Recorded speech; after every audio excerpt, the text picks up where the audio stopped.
Yo, what up, everyone? We're back. Part 2, World War 1. If you're joining me from the other reaction, then welcome back. If you're new, you're probably going to want to check out Part 1 first. Otherwise, this is going to be more like a prequel. Or a sequel. Yeah, man, let's get straight into it. There's no reason for me to talk. So let's go. With both sides stuck in a hard stalemate, they knew this war wasn't going to be about taking territory, but about simply wearing each other down. The Allies had plenty of men to expend from its overseas dominions, and the British also started a naval blockade, so Germany couldn't import stuff, like food. Neither side really wanted a long, grueling war, though, so they both thought of ways to break the deadlock on the Western Front. Idea number 1, new frontiers. When the war first broke out, Australia was quick to take German New Guinea. The Allies also quickly jumped on Germany's colonies in Africa. Jesus Christ, look how much Africa was colonised. Jesus. Pretty much everything. And particularly in German East Africa, locals were enlisted as soldiers and carriers by both sides, leading to a tragic loss of life for the native Africans. Some new combatants entered the war as well. The Allies' new friends were Italy and Japan. Japan was busy building itself an empire, so it was more than happy to take away German islands and colonies in East. So that's obviously like the precursor for the Pacific War, which, so to say, the Americans handled.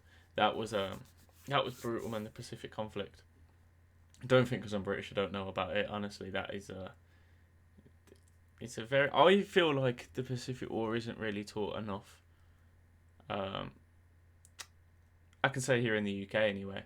World War II in the UK focuses a lot on the European conflict, mainly about the struggles in France, the battles of the Battle of Britain. It touches slightly on the Eastern Front, but yeah, it's pretty Eurocentric the way it's taught here. It's briefly passed over the Pacific conflict. Basically fills you in on the atomic bombs and that, but not really much leading up to it. Nothing about what's that the Okinawa, nothing about that. But yeah, just kind of letting you guys know what we get taught about that. Asia. Italy actually had an alliance with Germany and Austria-Hungary before the war, but after some... Sorry, I'm just going to turn this up a tiny bit. Intense relations, and then the Allies promising to give them some of Austria-Hungary's stuff, they switched sides. Italy opened up a front in the mountains here, but like everyone else, they were stuck in stalemate for most of the war. The Central Powers' new friend was a struggling empire in the Middle East. The Ottomans were divided on whether to actually join the war or not, since they had been exhausted by the recent Balkan Wars.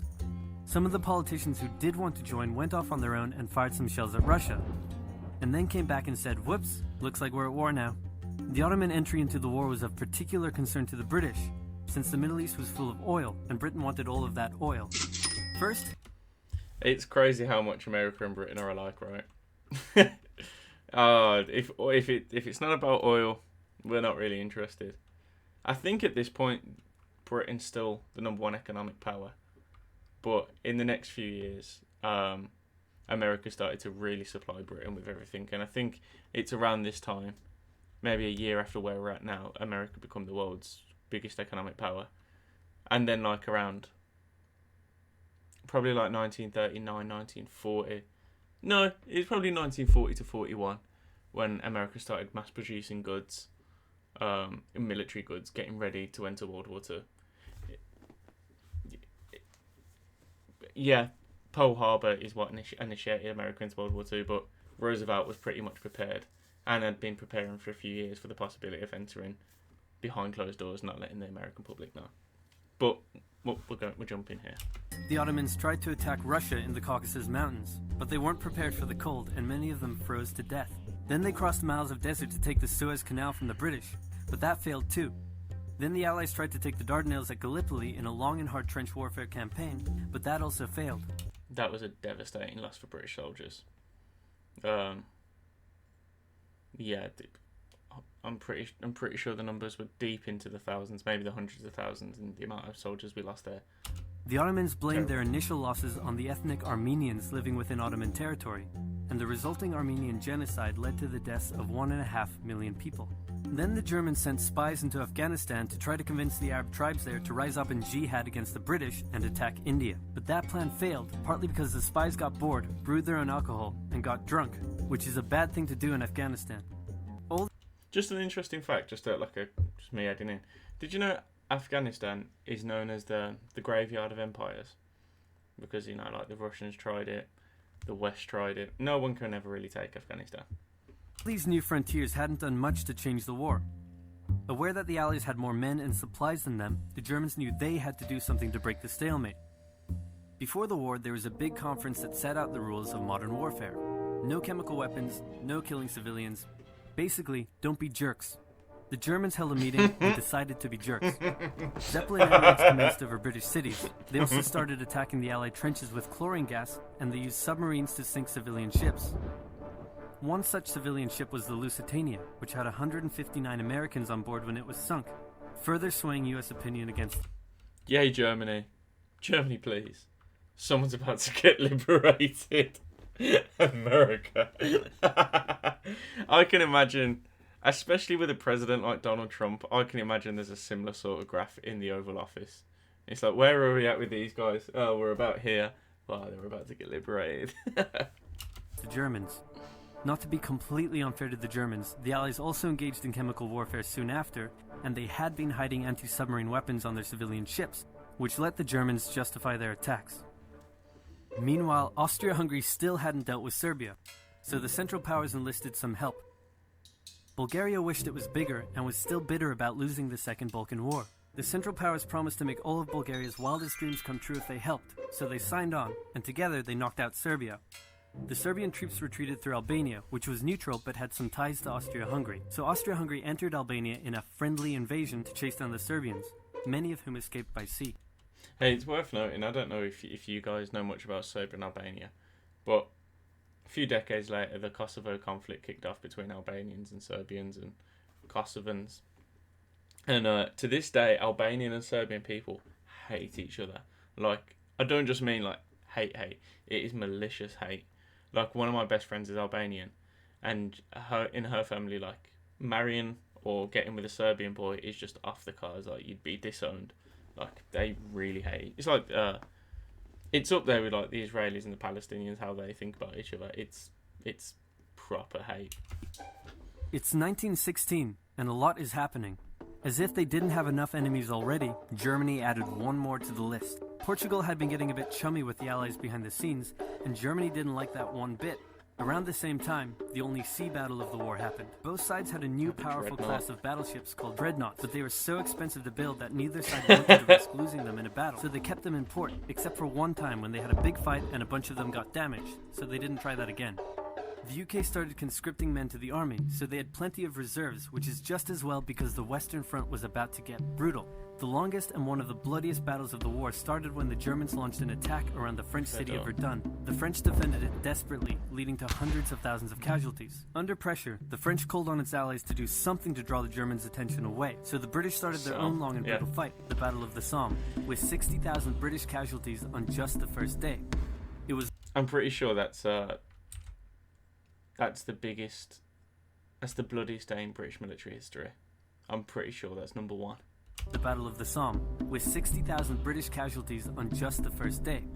It was also here that the British first used one crazy brand new piece of sci-fi technology. The Russians had been getting pushed back further and further into their own territory, but in response to the French call for help, they began a huge offensive, and did really well until they ran out of supplies and got stuck.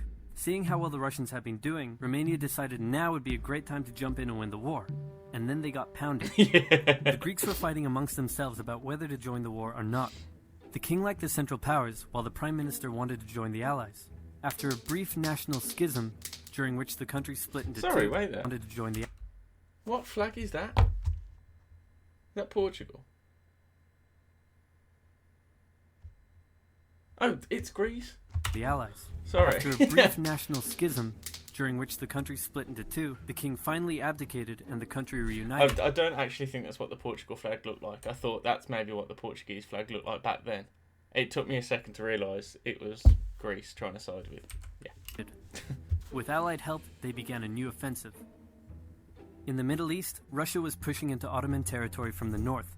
The British had also made a landing in Mesopotamia to protect Persia's oil fields, and they had also sent a small army up the Tigris River to try to take Baghdad, but the army got sieged in the town of Kut along the way and eventually surrendered.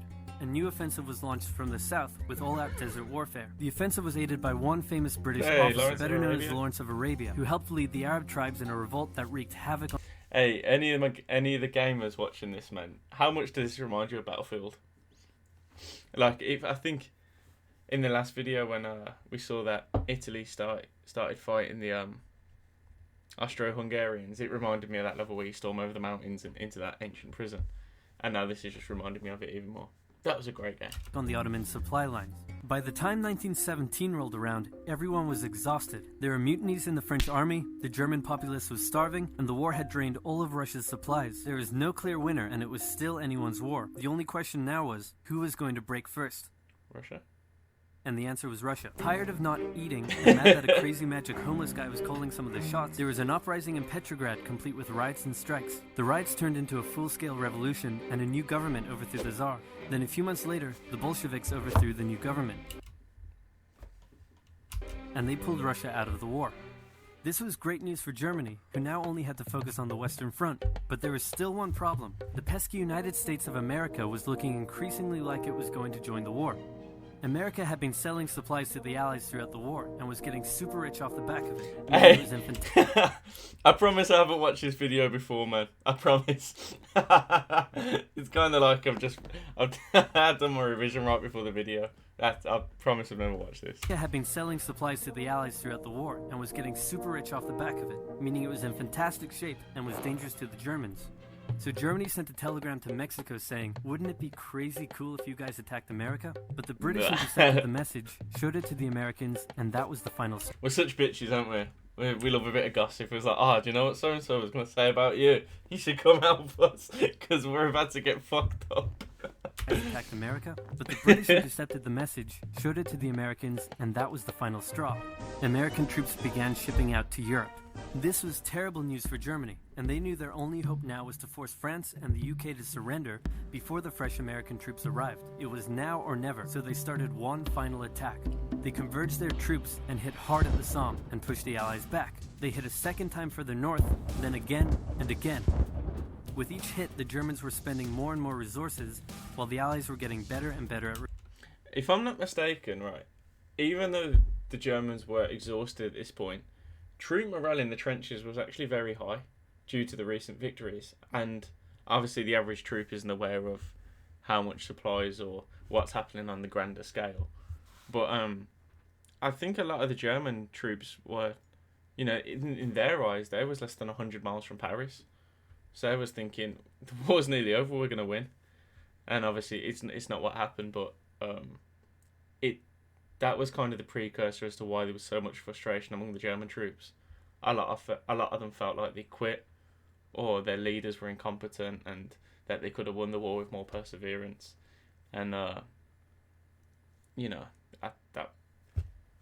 think officers like Hermann Goering, who went on to be one of Hitler's cabinet, he was quite big during the World War I as a pilot. He was in fact, I think he was like one of their most famous pilots, and I think that's why a lot of the troops sympathised with people like him when they was around Hitler.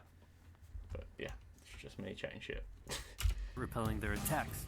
By the fifth punch, the Allies held the line and even pushed back. With American troops now arriving in larger numbers, the Allies launched a counterattack, and that was it. The Central Powers were being pushed back on all fronts. Bulgaria collapsed first, followed by the Ottoman Empire, then Austria-Hungary, and finally on November 11th, 1918, at 11 o'clock, Germany surrendered. At the peace treaty, Germany was forced to reduce its military, accept war guilt, and pay the bill for the war. After indescribable suffering and millions dead, Jesus. The world learnt its lesson and never had such an awful war again. For about 20 years. War again. Indescribable Germany was forced to reduce its military, accept war guilt, and pay... I think that's the most important part there. It doesn't even look like Japan has a map, does it? It's just like a red circle on the wall. But yeah, I hope you guys enjoyed that video. I know I love shit like this, man. I honestly live for it. And I hope you guys don't think that I was talking too much during it. It's just I figured there were short videos, so I may as well like talk a little bit. But obviously you're free to skip over all that. I'd really appreciate all the likes, the comments, and if you could go subscribe. And honestly, man, it would mean the most. And let me know, man. Should we get straight onto World War II tomorrow? Let me know. I think I was looking the other day, yesterday, in World War II had 4 parts to it. So if so, I'll do 2 tomorrow and 2 the following, then move straight into the Cold War. Let me know if that's what you guys want to see. And good luck with the election. I hope the person that you voted for, well, I hope you're happy with the outcome. I know a lot of yous won't be. Probably about 50% of yous. But yeah, man, all the best. And I appreciate you spending time with me, man. Take it easy.